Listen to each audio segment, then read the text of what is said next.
The following may contain offensive language, adult humor, and or content that some viewers may find offensive. The views and opinions expressed by any one speaker does not explicitly or necessarily reflect or represent those of Mark Radulich or W2M Network. Please listen with caution, or don't listen at all.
Welcome back to the long road to ruin. I am your host, the mandated reporter, and frankly, I'm mortified, Mr. Mark Radulich. And over there, he's Sean. You're not. How you do, baby?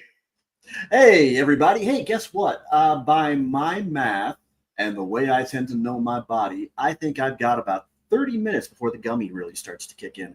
So I figure that as long as I'm going to be high and tight, let's just talk about 3 fun movies for a while. Yeah, tonight we're doing the Oceans Trilogy, and I'll talk all about what that means in a moment. We've already got one viewer here. It says, like them all, have them in a box set on Blu-rays. Fantastic. So Sean and I have a fondness for heist movies, and we've done the Italian Job. We'll talk about that in just a second. But I have wanted to talk the Oceans Trilogy for years. Like, we started doing Long Road to Ruin a zillion years ago. And there was, I think when we first put the podcast together, there was like a short list of stuff we wanted to do. You know, X-Men, Superman, Rocky. I think that was like the very first one we ever did, actually. Spider-Man, the Sam Raimi trilogy.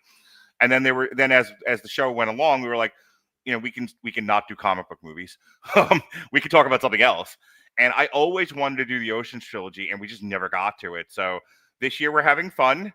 Damn it. We're having fun here in the Radulich Broadcasting Network, and we're just talking about things we like to talk about, not because there's something in the movies currently. So no synergy tonight, no theme, nothing to connect this to. It's just, God damn it. Sean, I like a good heist movie. What do you think?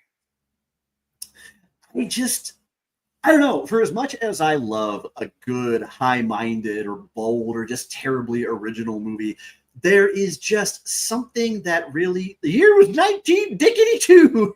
Well, Benjamin, you would know, considering when you came into the family, my friend.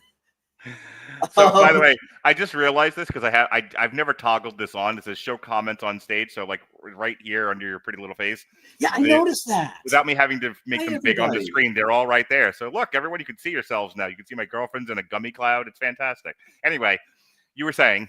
All right. Anyway, but you know, for as much as I can, you know, keep those brows held high every so often, as the case were, sometimes I just want to watch a movie and just have a good time. I like it slick. I like it stylized. Sometimes I just like the tension, comedic or otherwise, of a nice, compelling cat and mouse. Mm-hmm. Or just looking at a scenario. It's one of the reasons why I love stealth gaming, too. Why I love games like Assassin's Creed and Hitman and Metal Gear Solid, games like that. Because there's something about just watching all the pieces in motion and wanting to see how that one side is going to get to the other end of the board. And I love it all that much more if it's just laced with a nice, satisfying, clean, decadent, stylized atmosphere. And I gotta say this, these movies, even at their lowest collective moments between them, are still infinitely more entertaining than the original, because I look forward to ignoring all your comments. I can think of nothing more droll, cliche, and boring than Rat Pack nostalgia. So this was, just as far as I'm concerned, kind of an upgrade from the Yeah. word go. A little known fact about me: Ocean's 11 is one of my favorite movies of all time.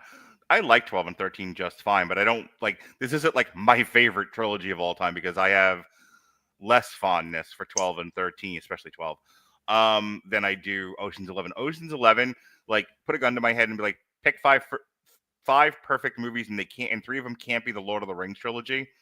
It's Ocean's 11. I You know what? I can't. And you know what? I just realized this is also another movie where I have to. It's been an interesting, I'm going to say more respectfully than usual, I have to give my ex, Alexis Hana, some credit for introducing me to this. This was actually a movie that she talked me rather easily, as I remember, in a checkout, either for a date night or maybe even when it came out on DVD. But we checked it out, and I just fell in love with every little thread of it from start to finish. So you were talking about the love of the heist movie, if I may tell you about my love of heist movies. So I don't get to do them as much anymore, but I love a good puzzle. And when films kind of give you that visual puzzle, that kind of three-dimensional, how does this all interlock together? I really enjoy it. The thing about like The Italian Job, Gone in 60 Seconds, Ocean's 11 is there's a very clearly stated goal, and then you have a team of experts with individual skills, and then they have to take those skills, a plan, and get to that goal. And Robert likes to make Winfrey likes to make fun of me about being married lovingly so to linear structure. there's there's something warm and calming and about it, and stabilizing, predictable about it, that I really am drawn to. And heist movies tend to be that sort of thing. The other thing, and this is kind of an unusual suspects thing, where you're like, the movie takes you on a ride, and then it tells you, haha, it was me, Austin, it was me the whole time. And you're like, how did we get here?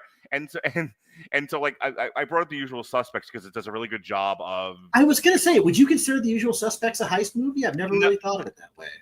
Maybe, but I'm more thinking about like the Kaiser Soze reveal of how it walks Oh, you okay. back through The in medias history. res. Okay. Yeah, and then like these movies do that. Really, some really good heist movies kind of show you where the little turns were, the little nooks and crannies of how we got to where we got to, and you're just like, oh, you got me again. Like, it's fun, and we're sorely missing fun in movies these days, Sean. So with that said, before Ocean's 11, Steven Soderbergh, you may have heard of him before, was known as the indie darling who changed American cinema with a camcorder and a confession. His 1989 debut, and we must talk about this Sunday, Sean, we simply must, put Sex, Lies, and Videotape Yes, on trial. I knew you were going to say Sex, Lies, and Videotape. Oh my God, I watched that as a kid, which tells you more about me than you need to know. But it also won the Palme d'Or. Hey, I will take your Saw, Sex, Lies, and Videotape as a kid and raise you in second grade, conned Colin Comer into renting me RoboCop. Fair. Sex, Lies, and Videotape won the Palme d'Or at Cannes, helped launch Miramax, and kicked off the 90s independent film boom of which I am firmly raised. But the decade that followed was uneven, formally daring, often brilliant, but commercially soft.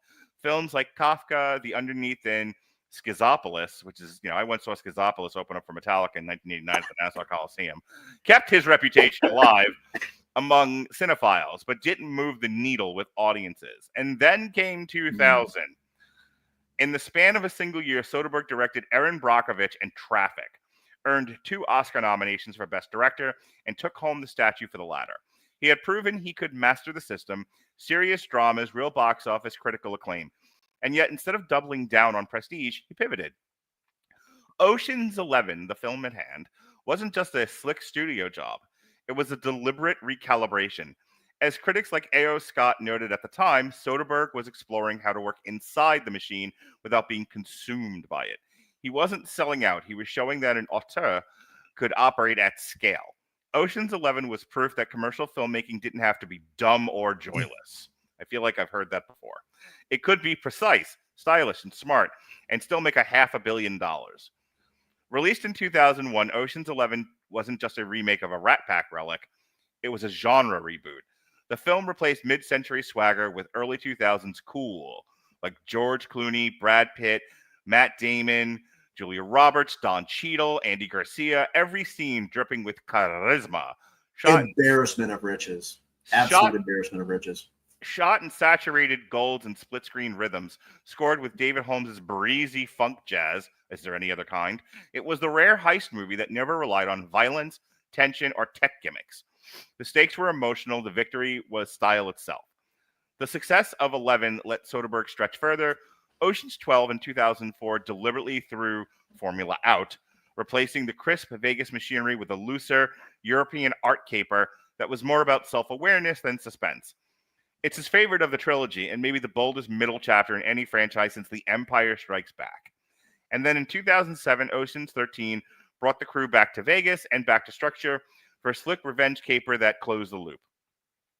Across 3 films, the Ocean's trilogy earned over $1.1 billion worldwide. No toys, no tie-ins, no cinematic universe. Just smart direction, sharp editing, and movie stars doing movie star stuff. And in hindsight, it may be the last great franchise that asked nothing more of you than to have a good time, baby doll. These films matter because they prove something we forget too easily.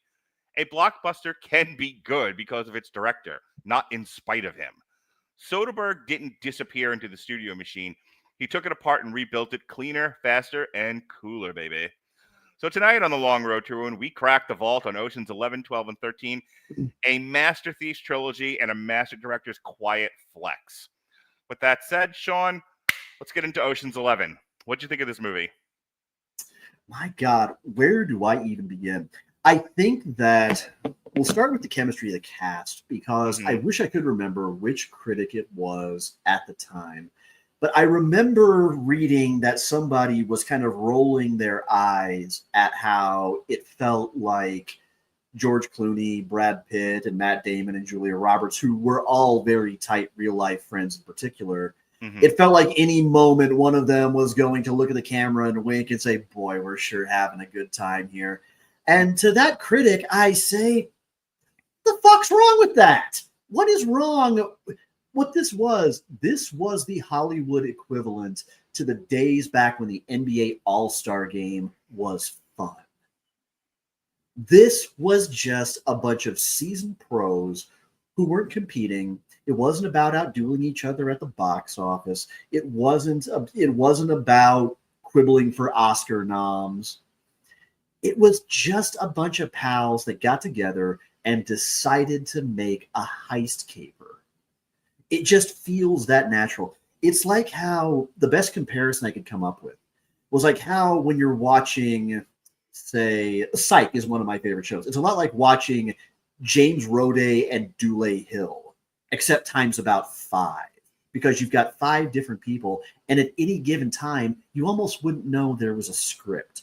You would almost think they were just given a Post-it note with a loose bullet point. Get ready, folks. Up your cups. This was not The Rock coming out on Raw with Sharpie on his forearm, so he didn't lose his place mid-promo. No, this was CM Punk taking every script handed to him and quickly crumpling it up and throwing it in the trash. Or the time that I hear MVP and Ric Flair did that with their whole promo segment when someone tried to hand them a script. It just feels that natural, that easy. It's glib without having that kind of, after a while, really irritating kind of Gatling gun rhythm of dialogue that was really common to a lot of classic studio system gangster movies and heist movies, where every word was pronounced and spoken just a little too sharp a tone, see?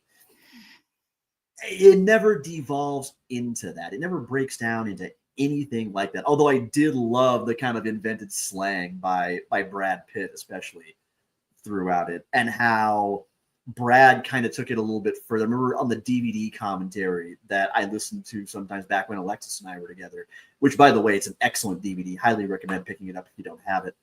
I think one of them, it might have been Brad himself actually, talked about how he kind of made a thing out of how Brad was always eating, because in his opinion, his character, Rusty, would always be conscious of he might have to go on the run anytime, so he never knows when he's not going to have a chance to grab a bite to eat. So he's kind of always got a little snack on him. I was kind of like that. And how each character, they were never flat enough that you didn't have an opinion about them, whoever they were. It's like there was no wasted motion between them. It didn't matter if you found them irritating. It didn't matter if you thought they were hilarious. It didn't matter if you thought they were hapless. You had something to kind of invest in everyone and their own little mini arc within the heist. You kind of always had something that was keeping you on your toes, and you knew that everything interlocked. And you have a crew who's sometimes a little bit too smart for their own good, because there's the moment where the detonation accidentally trips something that brings their attention around a part of the super intricate, must be flawless at all times plot, and they were alerted to, Basher's exploit that he was planning to key on, and had fixed it up, and so they had to pivot. And during the heist, some timing is always a little off, or something's malfunctioning, or somebody has missed a cue for some reason, if only for a few moments. I especially love the moment when Yen pops out of the hall. The fuck took you guys so long? And, giving him the finger as he's popping in there. And yet, in a way, you can't even entirely hate Terry Benedict, because you have to admit, yes, he's ruthless. Yes, he's a tycoon. Yes, he has stolen Tess from Danny. But we never see him really exactly do anything patently wrong. It's just that Danny and his crew are so much more likable. And yet, you almost still have to kind of respect it at the end when Terry is willing to let them go and give them a little bit of a sporting head start, when he just tells them, run. He's letting them know, I could have you right now, but I'm going to make this fair because you got one over on me. Just this one time. And of course, that's going to play over into a whole other intricate backs against the wall kind of plot, it coming up in Ocean's 12, when he really kind of is going to become the bad guy. But throughout, I love the score. I love David Holmes' score, because it never feels like it's overpowering anything, and it's complementing everything. It is perfectly stylized for the setting, as was the score in Ocean's 12, to be honest.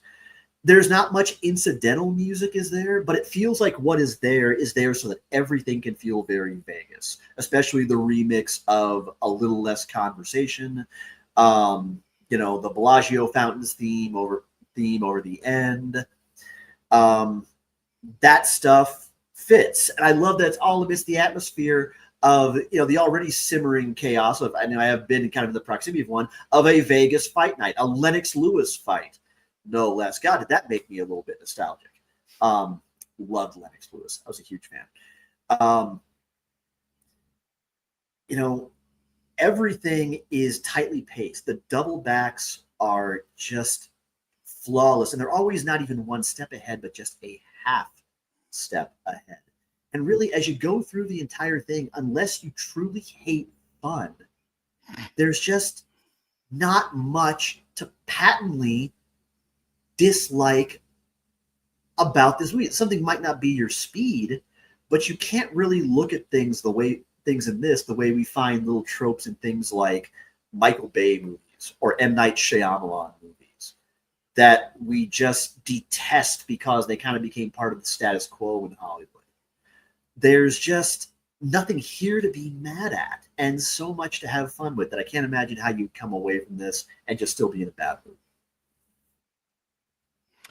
So, like I said, this is one of my favorite movies of all time.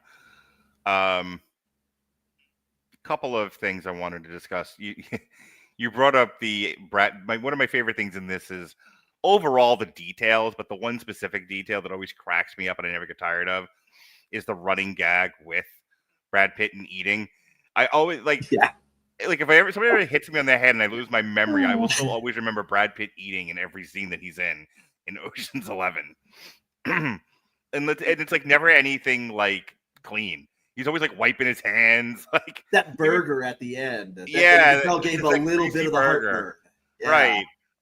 It's always it's a fun little character thing that they do with him. I love Steven Soderbergh's directing. There's so much detail in Ocean's 11. Obviously he had a very specific style and aesthetic. It's a very busy movie without feeling overwhelming. Yeah. It's obviously very dialogue heavy, but the dialogue always feels very rhythmic and smooth, like music. Like it's kind of an operatic musical, except nobody's singing. Every piece of dialogue feels. It's funny. I always used to talk about like the Peter Griffin line of "I'm very aware I'm watching a movie." This rides that line between extremely dramatic movie dialogue without feeling forced, which is pretty exceptional in my opinion. It's one of the reasons why I think this is one of the best movies ever made.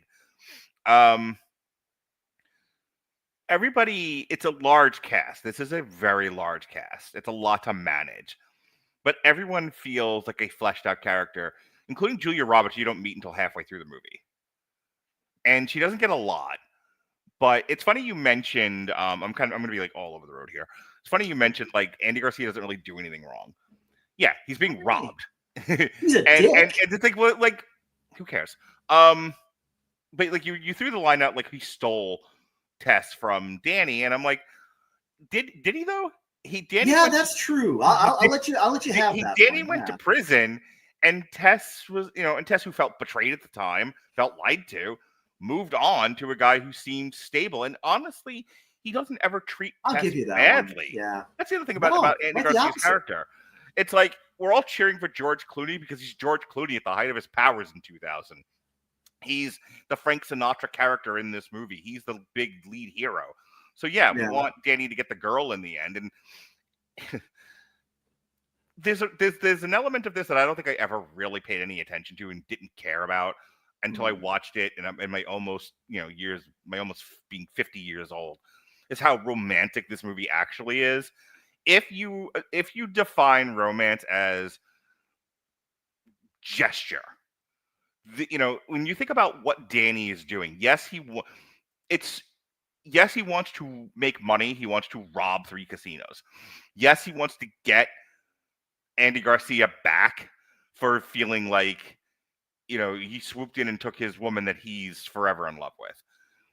But really, it's a romantic gesture to show Julia Roberts, Tess, that he's worth having. Look at what I'm doing for you. Look at what I'm doing to get you back. Look at like the machinations I'm putting to show you that this is a bad guy and I am a good guy and you should come with me. Golly, I wish life worked out that way. For you, I would knock over 3 Vegas casinos. Right, like swoon, right? How much do you love me? Robbing 3 casinos worth with 10 other guys. That's how much I love you. Like swoon. They should be like, oh, here, panties off. But like, life seldom works out that way. But in the movies, it does, and I'm willing to accept fantasy. Bring your wife 10 more men. It's the only way to show you love. Boy, you ain't just whistling Dixie. Moving on. So yeah, Julia Roberts' character is actually pretty fleshed out, and like I said, Andy Garcia doesn't really do anything wrong until the very end of the movie when he doesn't know she can hear him, and he's like, and again, this is a very Hollywood thing. This is very much like this is, I can't think of the word I'm looking for, but this is very idealized. This is a very idealized idea they're putting into this. Is like, well, should you choose love or money? Well, clearly you should be choosing love, and if you don't choose love, you're a bad guy. And he chooses money, so he's a bad guy. Except that's not really how life works. And he was managing He's managing 3 casinos. Sorry, there's an element here. So, but that's fine. It's fantasy. It's Hollywood. It's idealism. I'm willing to go on the ride. Yeah. I love this cast. George Clooney, who has never been my favorite actor, I liked him in this. I liked him in, I think it's My Girl, not more. Oh gosh, this is like a rom-com / drama that he did. Something along those lines. I'll look it up later. But like, there's a handful of George Clooney movies that I like, and everything else I don't really care for, and I don't always care for him as an actor. But here, one of the things that Soderbergh does with his performers here is he really maximizes subtlety. Things are understated in a way that you're not overwhelmed, because there's a lot of movies and a lot of performance and a lot of performances where you get so much from them. It's like, it can be so overwhelming for the viewer that like it's hard to feel anything else. You're just like, oh, this is what it is. Where George is more like, kind of the way he performs in this, what Soderbergh gets out of him is, yes, there's that self-assuredness, yes, there's that confidence, but there's also like a vulnerability and a calmness. Like, he's almost like a therapist. Like, come in, let me talk to you, let me tell you about things. And no one really like plays opposite that. Like, Brad Pitt's obviously his buddy, and they have that warm friendship that, like, if this were any other movie, this would just be a buddy cop with George Clooney and Brad Pitt. Mm-hmm. But they have to do 8 other guys, so it's fine. But 9 other guys. But like, Brad Pitt's not really any kind of like opposite energy than George Clooney. George Clooney is very calm and inviting and soothing and trusting, someone you feel like you can trust. And Brad Pitt is also self-assured and also confident. And so is Matt Damon. Nobody, but the thing is, you get kind of a little bit with maybe Casey Affleck and the guy that plays his brother. They're kind of a little manic Scott energy. Conn, yeah. Scott Conn. Yeah. And I don't want to talk about him yet because I want to do a whole thing on Bernie Mac. But like, maybe Bernie Mac brings a little bit of that. But like really, Bernie. the whole Lost Treasure, the whole cast is like all very subtle and calm, and it's great because like, there's already so much detail in this movie. There's so much going on. It's so busy that if you also have very busy, loud, bombastic characters, it becomes way too much. And I'd be complaining about it if that were the case. That's why, again, this movie hits all the right pitches where they're supposed to. The actual plot of this thing is, we're going to rob 3 casinos at the same time because all the money in all these casinos is going to be this one place on this one night. Like, the first thing and I've talked about this before with you, the first thing they tell you in screenwriting class is what makes today different than any other day. It's the night of a Lennox Lewis fight. All the money's in the one place, and it's the most money this casino's ever going to have at one time. That's why we're hitting it. That's why we're hitting it on this particular day. Why we're hitting it is because I have a grudge. So, but I also want to be rich. Like, all right, these all work for me. These are all perfectly good motivators. I'll just run down the cast list really quick. Because I love everybody in this. Like, there's not a bad one in this. So I talked about in order of recruitment. I love Bernie Mac. Little known fact about me. He's so good. Little known fact about me. Huge Bernie Mac fan. Going all the way back to his early routines. Before he got the Bernie Mac show, which was based on an entire routine that he did. Those poor kids, by the way. Yeah. But Bernie Mac is one of those rare, like, it's easy to kind of label him as black comedian, but he's beyond that. Like, yes, there's a blackness to his comedy, to his perspective. Why shouldn't there be? He's a proud black guy. He's also extremely funny. But I think what makes Bernie Mac, so good, and I talked about this a couple months ago with Jason when we talked about Soul Men. with Samuel L. Jackson is he's not just a funny guy. He's also an exceptional actor. He is like my girlfriend's comment. He is a comedian that is also black. That is correct. Yes. He's an exceptional actor, is what I was trying to say. The thing I'm thinking of is the fact that there's there are comedians of that time, kind of of his generation, and black comedians who have a certain stage persona, and they just never turn that off. That's kind of all you ever really get. Eddie Griffin and Chris Tucker come absolutely immediately to mind. Chris Rock got better, but for a while there. Yeah. I think the other thing, the important thing to remember about Bernie Mac is that he never had to go minstrelly.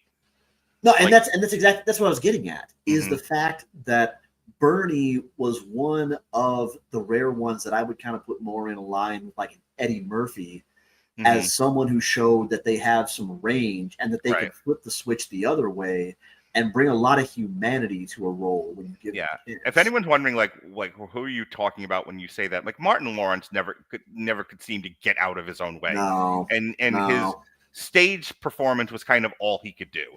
Yeah. If you've seen a better Martin Lawrence performance where he's not that way, someone tell me. But I've never seen anything but the Martin Lawrence comedy show and anything I've ever seen him do. That is not the case with Bernie Mac, and I've seen a lot of his stuff. So that being the case, he's great in this. And I wanted to say this because on the one hand, they don't really play up a lot of race stuff in this, except for the one time that they do, and it's fucking hilarious. Oh, it's oh god. When Matt Damon's just like something about like colored people, and Bernie Mac like starts to get up out of his chair, and Matt Damon pisses his pants practically. It's a funny scene playing on a very real thing, and Bernie Mac could not look like he was having more fun in that scene. Also, Matt Damon. I think Matt Damon kind of like, I don't know. I might be projecting, but Matt Damon looked like he was having a lot of fun with that, playing a coward. Like, oh no, I don't want to get beat up by the big black guy. Speaking of Matt Damon, boy, that's a character that was handled with love and care, because he could have been grating. And think like Chris O'Donnell in Batman Forever, and even worse, Batman and Robin. Speaking of George Clooney, like how grating Chris O'Donnell is in those movies. You know, like he's the little brother trying to catch up with the big brother and be there. And it's like, you're not ready. And that's a lot of what happens with Matt Damon's Linus. And he handles it with broad shoulders without becoming grating, which I truly appreciated. By the time we get to 13, it's like not even a thing anymore. But the jokes about his parents are, I don't know how I feel about him anymore. Carl Reiner is a big Mel Brooks fan and a big fan of the 2,000-year-old man skits that the two of them used to do. Yeah. Carl Reiner. First of all, Carl Reiner is every old man I knew from like my grandfather's generation. Like, yeah. And it's so funny because like he very much kind of plays like a doting old man. Except for when Danny says, "Are you ready for this?" and he has to threaten Danny's life. It's like, if you ever ask me about that, I'll fucking kill you, or something along those lines. And it's just like, he reminds me of some of my absolute favorite regulars that I get at Culver's. Mm-hmm. He has the confidence of a man who has lived and been successful. The only thing that's happened to him is what happens to all of us, and that's age. But he's still. We talked about this with X. He's still very much the man he has always been. Unfortunately, he's just possessed of an aged body. That's it. But he's very much a man, if not more, than George Clooney. And Carl Reiner really brings it to that performance. Casey Affleck and Scott Conn are fine. Don Cheadle's Basher Tar. One of the things about this movie is that it brings you to another. Like, Las Vegas is not a fantasy world, but Steven Soderbergh treats it like it's another universe. These people are aliens, and they are speaking a language none of us understand. And the worst was Don Cheadle. Don Cheadle's whole thing about like it's blah blah blah, and we're in Barney, and everyone's just looking at him. It's like trouble. Like I've been. He's trying to speak Cockney. Yeah. Yeah. I've been Basher in that moment where I am trying to say something. It happens in therapy where I'll use kind of like a weird metaphor, and then I have to explain it to people because there's nothing funnier than having to explain your own joke. or metaphor, but like Yeah. him trying to tell them that their thing isn't going to work and that they're in trouble and they have to like maneuver around this, and the way he does it, he's so fucking frustrated. Yeah, Don Cheadle, especially when you compare his Rhodey character in the Marvel movies to what he does Yeah. here, again, just really creates this fully rich He character. he just blends up that Mhm. jargon with Yeah. the Cockney to the point that I can't tell what's actual terminology and what he's just bullshitting. The whole thing, like the whole their whole thief language, and we'll talk about this more with Ocean's 12. I Like know you what it don't, reminds me of. yeah. Hmm. I'm sorry to interrupt, but this just kind of came to me. One of my other favorite movies Mm-hmm. is oddly enough another Matt Damon movie, Rounders. Mm-hmm. As you're watching it, if you're not a card player and you don't know a whole lot about it, hi, real easy to get swept up Mm-hmm. in the jargon and the dialect Yeah. that the hustlers and the card players are speaking in. It's very To the point- immersive. Yeah. The language that they're using. I was gonna say, like, Clockwork Orange's language is impenetrable. Mad Sat. Yep. But That this is not Russified English. this is not impenetrable, but boy does it come close. Is anybody else I wanted to talk about? The guy playing the amazing Yen, he's good comedy relief almost, and he's funny to watch, but that's kind of all there is there. I'm going to bring this to a close. We can move on to the next movie, and I'll give you the last word here. But I don't, usually like I'm the guy that like finds things, you find something wrong with a movie or like what doesn't work, and that's the thing. Like, unless heist movies are not your thing or you need more action, like this is, I will say this: if there's anything wrong with this movie, it is clearly a subjective issue. Because in terms of pure film craft, Steven Soderbergh hit a grand slam. Got everything right, unless you just don't like his style. Like this is a very, if there's anything wrong with it, it is purely subjective movie. Probably one of the most we've ever talked about. Because when I tell you, I tried to come up with something that's wrong with this movie and I couldn't think of anything. And all I could think about is this might be too much for some people. It might not be enough action. It might be too many characters to keep track of. Like I could see somebody who doesn't have a great eye for retaining detail struggling with this. But even then, Steve, that's only if you're not paying any kind of attention. Like this is not a movie you can be on your phone with. Because Steven Soderbergh does his level best to bring you along. And if you're not able to follow, that's your problem, not his. Steven Soderbergh did his job. I'll give you the last word and then we'll move on. Okay. I mean, you talked about it being subjective, and to that, all I can say is, okay, so maybe some of you liked it and you found something that seemed a little off to you. Okay. The Godfather insists on itself. Certain elements of Breakfast and Tiffany's have absolutely aged like milk, and only straight people would take that long to find Matt Damon in Saving Private Ryan. Okay.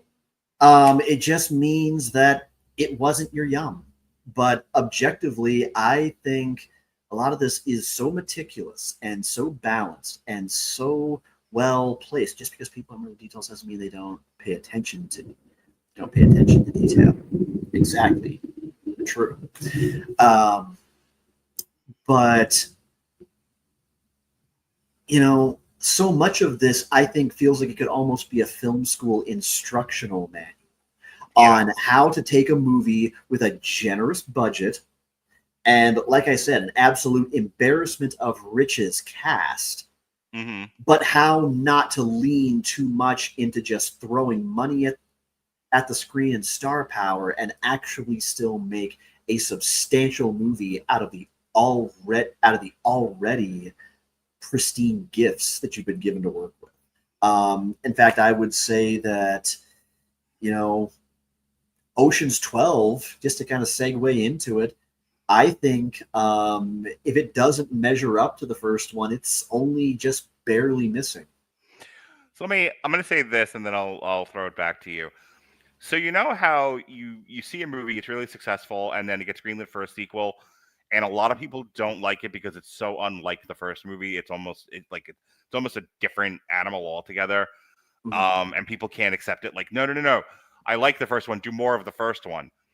I think that's the biggest problem with Ocean's 12 because I think independently, like if the same group of actors just decided to do a whole other movie unconnected to Ocean's 11, this works slightly better. But because it's in the shadow of Ocean's 11 and it has to carry the baggage of you must do more of what worked the first time, and this movie refuses to, and almost purposely so. Like Yeah. like it's challenging that notion. You know, it's doing the Ryan Johnson subverting expectations kind of a thing. But I don't think Ocean's 12 is a bad movie. I just think it's so wildly, tonally, aesthetically different from Ocean's 11 that it's really gonna. I could see it rubbing people the wrong way. But what did you think of Ocean's 12?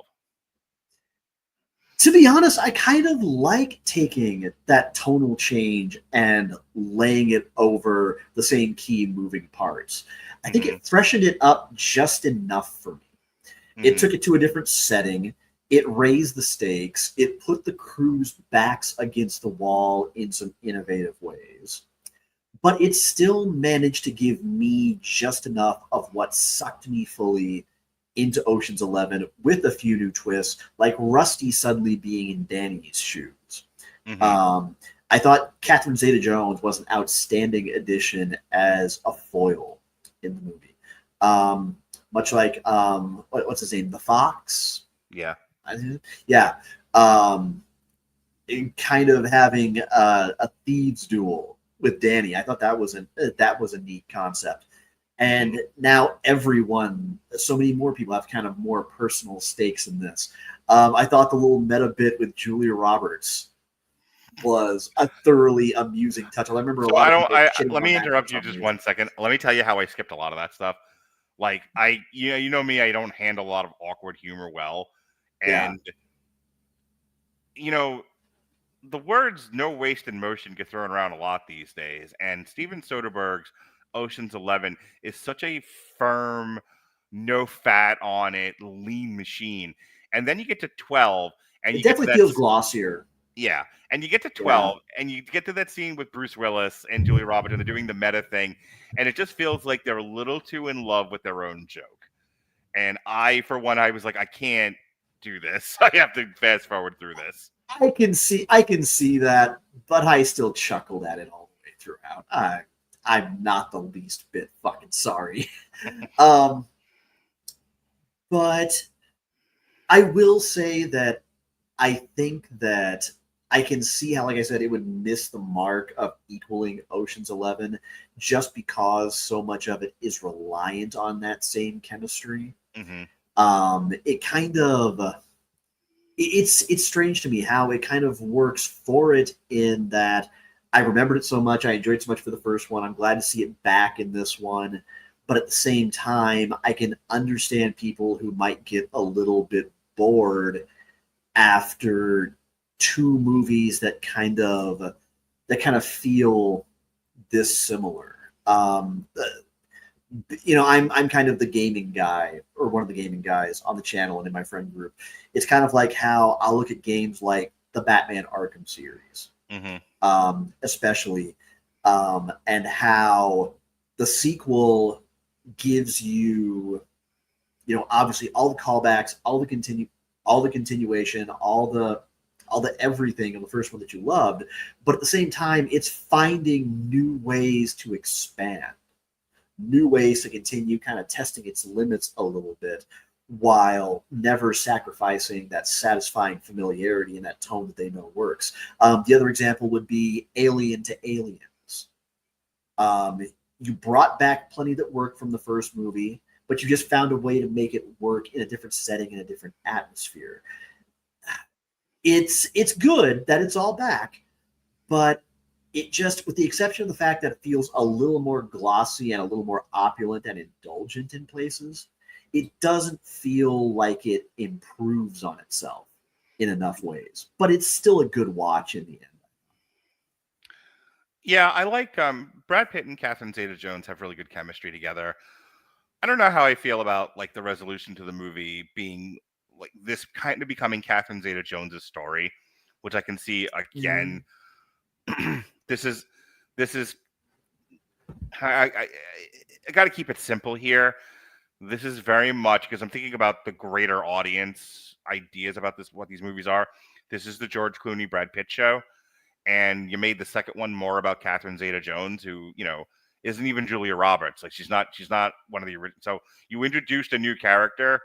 Like she's not Poochie. Don't get me wrong, but it's in the same school of Poochie, where you introduce this new character and then kind of revolve the movie around the new character. She's from Poochie's home planet. And I don't know if I love that element of it. Moving to Europe and out of Vegas, I can see why people wouldn't like it. It didn't really bother me. I think a change of setting is nice. But if you're like, this is supposed to be about this is a Vegas heist series, okay, fine.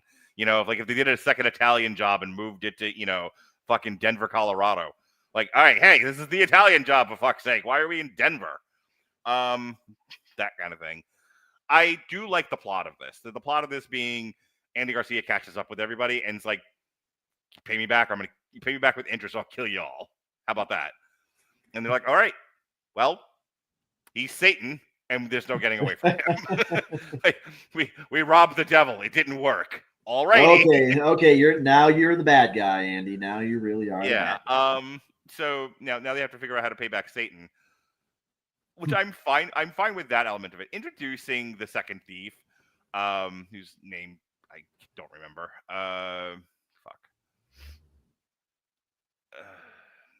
Okay. It was the something Fox. The one who was really butthurt that Vincent Cassell's character, Baron Francois Toulour.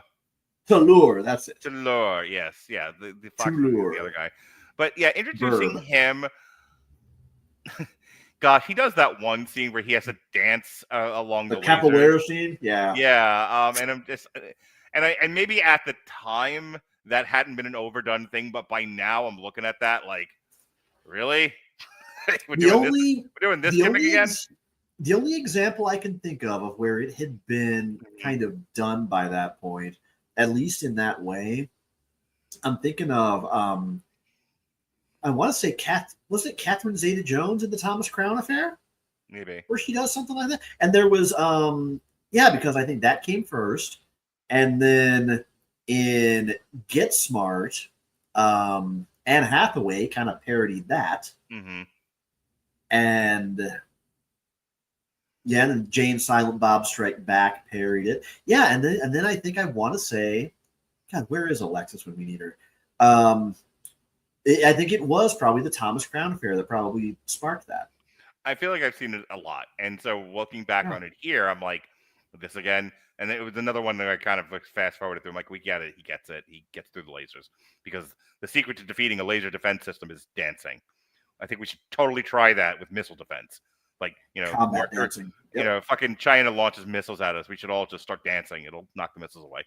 Anyway, so I don't know why I'm bitter about this, but I am. So, but like, I one of the things I liked about the movie was how nothing works until it does. Like right down to them getting bailed out by Matt Damon's mom. Mom Damon. They have a real fun exchange. It's like, please don't tell Dad about this. Oh, you guys are always doubting me. But I would say like my favorite thing about 12 is the setting. I love Europe in the summer. Yeah. But and like I said, like the plot, the urgency of it. Obviously, the characters are still great. I don't need to spend another 10 minutes telling you how great all these characters are. But overall, like I said in my introduction, I could see where this was a giant miss for a lot of people. Like, it still made money. People still saw it. People still liked it. It's well reviewed, but it doesn't quite have the same feel. It got like somebody compared it to The Empire Strikes Back. The Empire Strikes Back still feels like it's in the same universe. It's just it's just the dark middle chapter. The Two Towers, the same thing. It's still Lord of the Rings. It's just you're seeing more of the world, and it's the dark middle chapter. And while this gets dark in places, I don't feel like that's the case And maybe because it's a self-contained story, it doesn't end in like a Back to the Future 2-esque what do you call it? Where the movie suddenly ends in cliffhanger. Couldn't think of the word cliffhanger. It doesn't end in like that kind of a cliffhanger. It's wrapped up by the end. But yeah, this doesn't have the sense of urgency that Ocean's 11 had. I think you actually just hit on something there. Mm-hmm. Okay, try to follow me here. Sure. In the first movie, everybody is recruited, of course. Mm-hmm. Yeah. But for the most part, they go along gladly. Mm-hmm. This movie, they're out, and they're happy to be out, and they're happy to stay out and stay gone. And now, I think the tone gets a little bit different because they don't really want to be doing this. They never wanted to be doing this again. They thought after the last score, well, that's it. What am I going to do that's going to top this? And I have enough money to last me the rest of my life. Right. It's the one last job thing. So either they were ready to be done or they have so much money it's not worth going on. Yeah. If Terry Benedict had just let them stay fucking gone, none of this continues. Yeah. He just writes off the money that he was insured for. Right. That he got back anyway. That might be the worst thing about this is that the characters themselves don't really want to be there. Where they very much want to be there in the first and third one. And I'll get to that in a second. Now, here's a question. Do you think that sometimes it feels like that translates to the actors' performances now that I'm really thinking about it? Maybe. Like, do you think they're here because they wanted to make another Ocean movie, or because, well, the studio pretty much demanded it and I was feeling the pressure from all directions, so fuck it. So this again might be projection. Maybe I'm reading too into things, but I'm trying to answer your question, so I'm going to make it up. I think they liked working with each other, and I think they liked working with Steven Soderbergh, and I think they saw an opportunity to do something really fun here. I don't think anybody really bought into the script. I feel like the script is a tool to kind of get them from A to Z, but they're not living, breathing. Like, the script is not something that, again, based on my own projections, the script for these players, for these actors, doesn't feel like something they took ownership of like they did with the first one. Possibly. Maybe. Who knows? If you got nothing else on 12, let's get into Ocean's 13. What little there really is to say about that. Well, I like Ocean's. I'm going to start this one. I like Ocean's 13 a lot. One, the driving motivator for Ocean's 11 was Danny wants revenge on Andy Garcia's character. And the driving motivation for Ocean's 13 is they all want revenge on Al Pacino. Andy Garcia isn't like so much Satan in the first one, which is something that we talked about already. Yeah. And it's like Steven Soderbergh overcorrected with Al Pacino. It was like, hey, some of the feedback I got back is that our villain isn't villainous enough. Even Talor in 12 isn't really that villainous. He's doing a job. Let me ask you something, though. Yeah. It's Al Pacino we're talking about. How wasn't it going to be an overcorrection? Well, they still had to write him a character. He can come in there and go, hoo-ah, she had a great ass, all he wants. But if the character doesn't match, he's just being Al Pacino. They went out of their way. He kills a guy in the first 5 minutes of the movie by giving him a heart attack when he steals his money from him. Like poor, oh gosh, what's the actor's name? Elliot Gould. Elliot Gould, yeah. Poor Elliot Gould is like, I trust you, sir. I trust you, and I'm going to give you money and land and help you, and we're going to make a great casino together, and I will be your equal. And he was like, and hear me out, I'll just fuck you, and you can go home and die. Okay, I'm going to say something here. Yeah. And I say this with full compliments to actually both Andy Garcia and Al Pacino. Mm-hmm. They are, in their prime, anyway, two of the superior actors you get when you need a very specific performance. Sure. You need someone that is absolutely shit your soul into your pants terrifying. If you see him power walking towards you from across a casino, hola, Andy Garcia. You want the personification of barely contained manic insanity that is just fleetingly channeled in one specific direction. You get Al Pacino. I don't care if you're talking about even The Godfather Part 3 or The Devil's Advocate or Any Given Sunday or My Cousin Vin, or not My Cousin Vinny. That's Joe Pesci. Scent of a Woman. That's it. It doesn't matter. I once read a magazine article way back when I was in my 20s that said that Al Pacino was the guy they pointed to watch if somebody wanted to really channel charisma in the business world. That is terrifying. But at the same time, I get it. And in this one, yeah, I mean, Andy is a very cool, calculating menace. Right. In those first two movies. He's almost inevitable wrath in the second. And being fair to Andy Garcia, he's wronged. He is the dubious Ocean's 12, you get it. Yeah, no. Ocean's 12, yes. Ocean's 11, like, let's pretend there are no other movies here. In defense of Andy Garcia, he's robbed. he's made to look awful in front of his woman, who then walks out on him for the sin of owning casinos. That's it.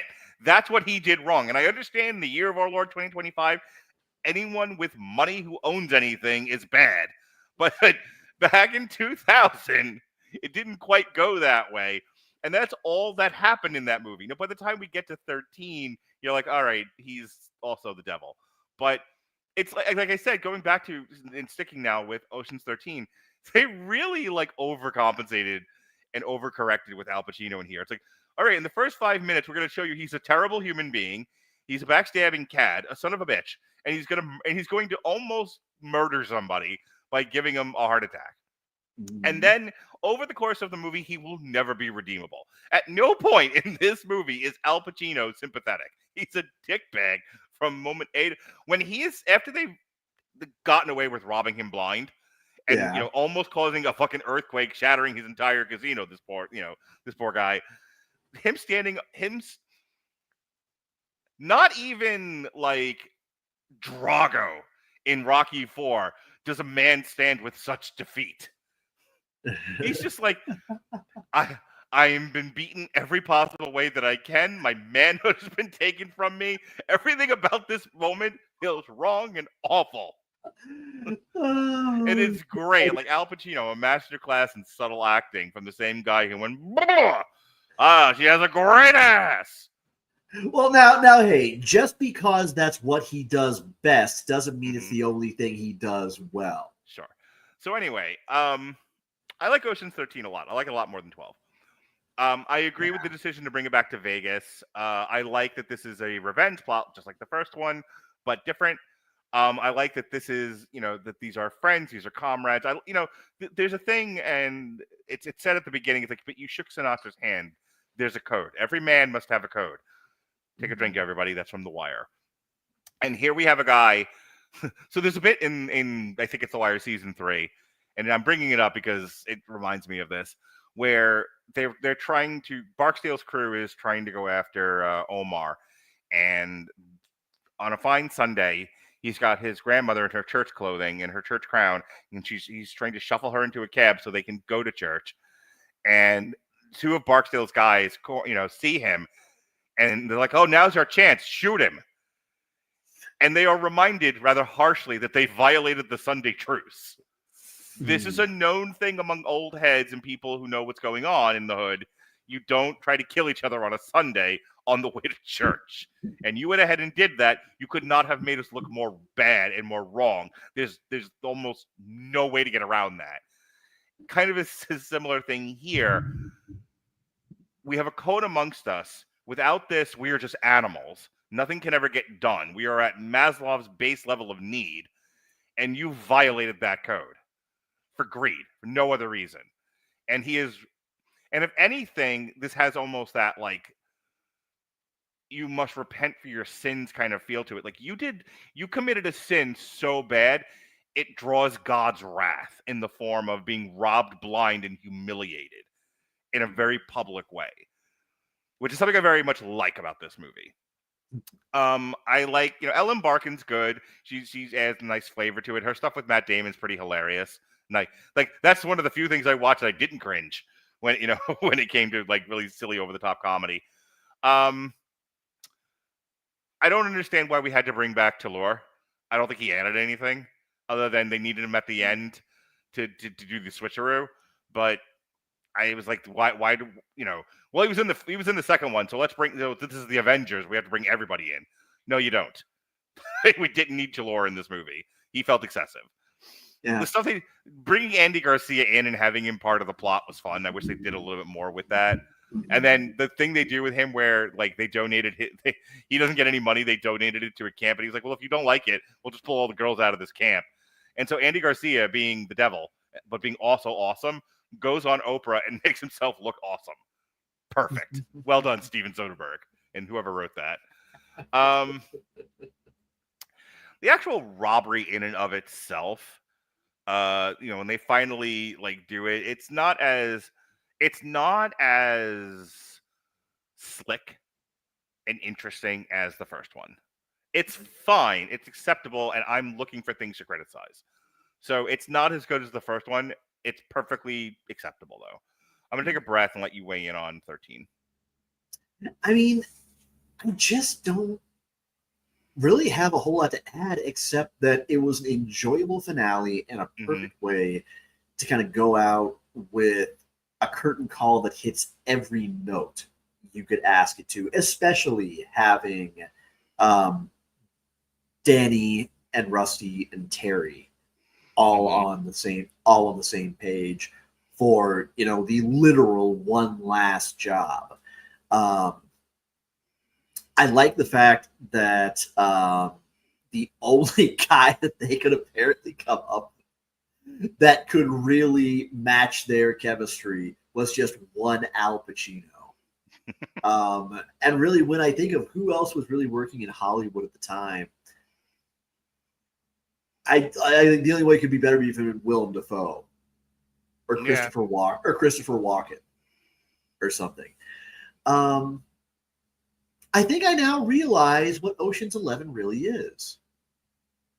It's the Expendables with tangible class. That's a great way to put that. Because really, when you think about what the Expendables was, I will say, trying to do with that ensemble cast, they were trying to take those kind of distinctive moving pieces that were still cut from the same cloth and kind of get the most out of what they all did well.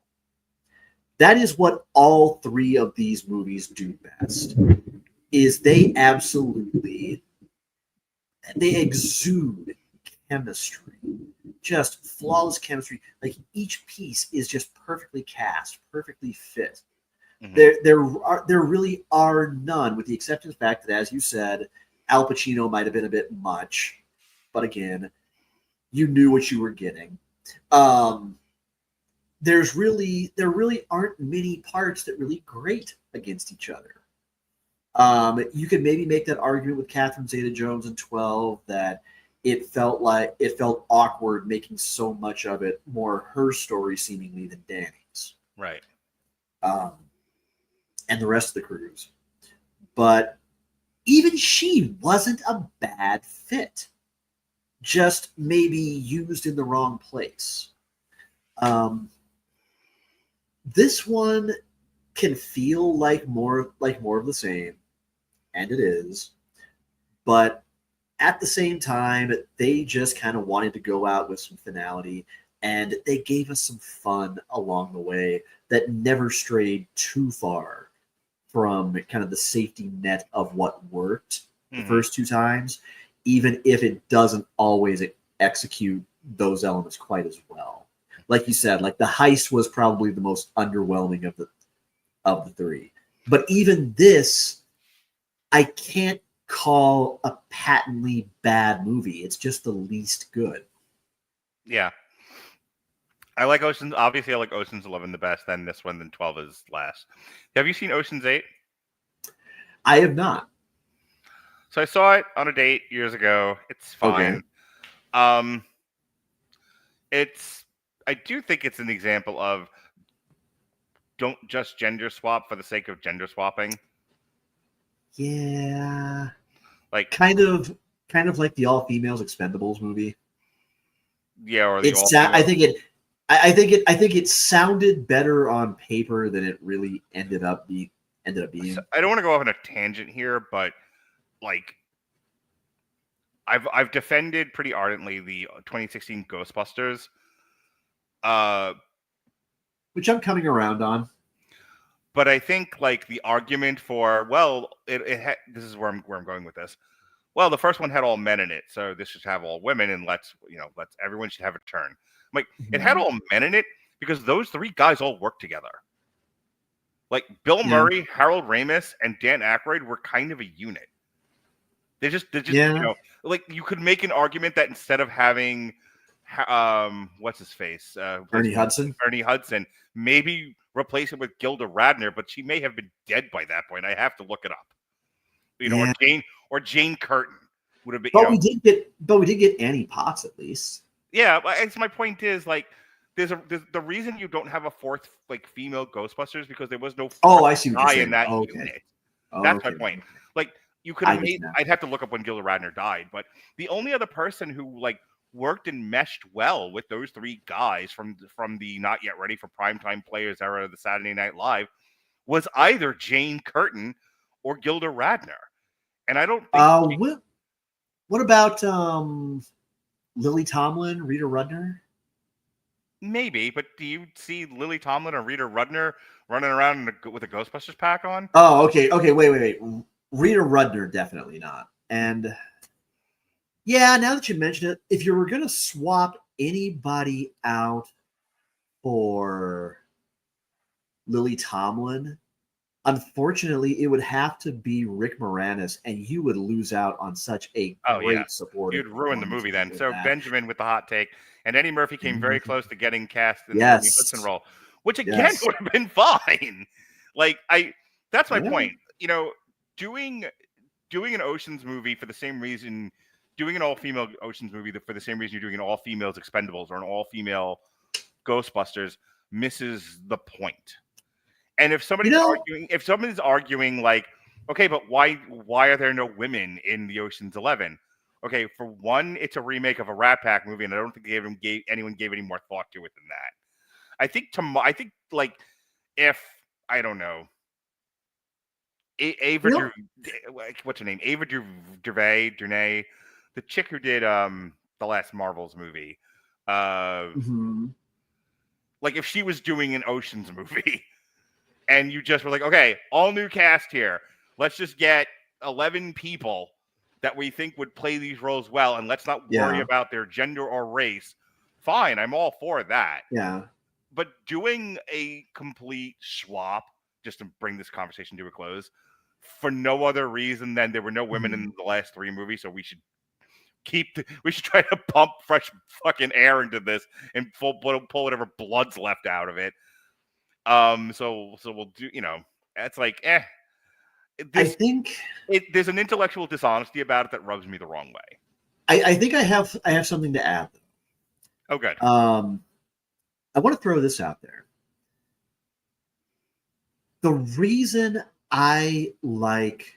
of the reasons why I like The Descent so much as a horror movie is not just the fact that I love the way the all-female cast gels, but I love the fact that it's an original female-led movie that is not just a distaff offshoot from another franchise. It's something that gets to truly be its own thing, with its own things to say. It's one of the same things that I could say about Candyman and Get Out, and even about, although this may be a bit of a stretch, Paranormal Activity, the marked ones, the ones that was set in a Latino neighborhood, with a Latino family. You know, it felt like there was more honest effort and integrity and personality in those movies than something like the attempt at making an all-female Expendables movie, or like the attempt at making, at Ocean's 8, that feels more genuine than just kind of looking for an opportunistic cash-in. And that, folks, opportunistic cash-in is the phrase that pays here on the Rattlevision Broadcasting Network. So we shall draw a close to our review of Ocean's 11. Sean and I really enjoyed this conversation. Hell yeah. This was a fun one. Yeah, this was, it's a lot of times it's listening back to a lot of the stuff that I do. It's like, oof, boy, do we complain a lot. But but that is part of the art of criticism. But yeah, it's fun to just kind of come on here and be like, hey, there's these 3 really well-made movies. Let's just talk about them. Let's just gush, voice whatever thought you have about it. Get in, get out, make way with somebody else's gold. Yeah. And what I like about this is, for as long as there's nerdy stuff for us to enjoy and talk about, we're always going to have a reason to get together for these for as long as this is fulfilling to us. And as great as this was to just talk about something just to talk about it, next week I'm going to ruin everything. Next week, because there's a new Naked Gun movie coming out, we're doing the Naked Gun trilogy, which I loved the first Naked Gun movie. I think the second and the third one are just kind of more of the same. I don't remember them well enough. I'm going to rewatch them this week, and obviously in preparation for the show, I'm going to show at least the first one to Jonas. I don't know about the second or the third, but the first Naked Gun, because I have to tell you, the first time, and I hadn't seen the trailer. I don't watch trailers online anymore. I go to the movies every week, and they tend to run a lot of the same trailers for quarters at a time. So I don't want to watch them at home anymore because I'm going to watch them when I go to the movies, and I'll see them quite a few times. So I didn't see the Naked Gun trailer when it dropped. And then when we were at the movies and they showed the trailer, I laughed my ass off, and my kids are just like shaking me. Father, what is this? Why? What's happening? I don't understand. And I have to explain the whole story, the whole history of Police Squad and the Naked Gun and the OJ trial, and it was a whole thing. So, that said, we're all very excited for the new Naked Gun movie. Liam Neeson looks like he's having a ball with this and looks very funny. But so a week from tonight, Sean and I will talk about the original Naked Gun trilogy with Leslie Nielsen, and a fun time will be had by all. Going back, how far back? Way back. Sunday. Myself and Jesse Starcher looked at season 7 of Black Mirror. Monday. Myself and Robert Winfrey talked the new I Know What You Did Last Summer 2025. Wait for it to come on streaming is all I'm going to say to you. Last night, myself, Andrew Graham, David Wright, and Alexis Hayna talked The Bear season 4. Tomorrow, myself and Jesse Starcher go back into the studio to record Sessions. This is track 10 on the Rattlevision Broadcasting Network album. It is Rattlevision Broadcasting Bingo, inspired by Billy Joel's We Didn't Start the Fire. Yes, sir. This Sunday coming up, we've got myself and Jesse Starcher will be doing a troubled youth focus. Yes, sir. Boys in Trouble. We got Bad Boys starring Sean Penn from 1983, The Basketball Diaries. So I was told the last time I did this impression, I am loud. To which I have to say, Ma! Ma! Ma! Yeah. Ma, listen to me, Ma! Ma! You need to give me some money! Ma! You bitch! It's my impression of Leonardo DiCaprio in The Basketball Diaries, and I will never stop doing that impression. Ma! Oh my God! Funny thing about that is there's a movie called, I think it's just Ma, And when Robert and I were talking about it on Damn You Hollywood, just like talking about the money and like this movie happened to be out at this time. So like, every time I would get to like knowing my normal cadence, my normal speaking voice, and then I would get to that and go, Ma! And then just keep reading. To the point where now when I do the Basketball Diaries, Robert's not sure if I'm doing Ma or if I'm doing the Basketball Diaries. Ma! Or I could be doing Al Jolson. Mammy! Please don't. Please don't. It's just Sonny Boy. Anyway, enough of my shenanigans. So yes, Bad Boys, The Basketball Diaries, and Over the Mountain. No, Over the Edge from 1979. So that'll be fun. Jesse, I don't think has seen none of those. So that'll be great. Then we're reviewing Fantastic Four on Monday. Alexis just told me today that they will be reviewing K-pop Demons on Tuesday. I think that's her and Dave. Myself and, if I can get this watched in time, myself and Harry Broadhurst will be doing another Indie Ciders. We'll be looking at Scenic City Invitational because Harry likes to torture me. Then there's the aforementioned Naked Gun. And that's all for me. Thanks. I'm driving. Sean, what do you got going on? Not a whole lot. I will say that tonight here it's about 9:15 p.m. Central Time right now. I'd say 11 p.m. Central Time. I am going to be at twitch.tv/Comer Codex. It is the back half of Season 17 in Overwatch. I have not played nearly enough, although I'm ranking up heavily in Stadium right now. So we're just going to sit back and play for a few hours until I have to take Ann to work. Sounds great. All right, folks. Thanks for joining here with myself and Sean Comer and Ma. So I'm gonna give somebody out there just like I have a nervous tick now because of you son of a bitch. So be well, be safe, and behave.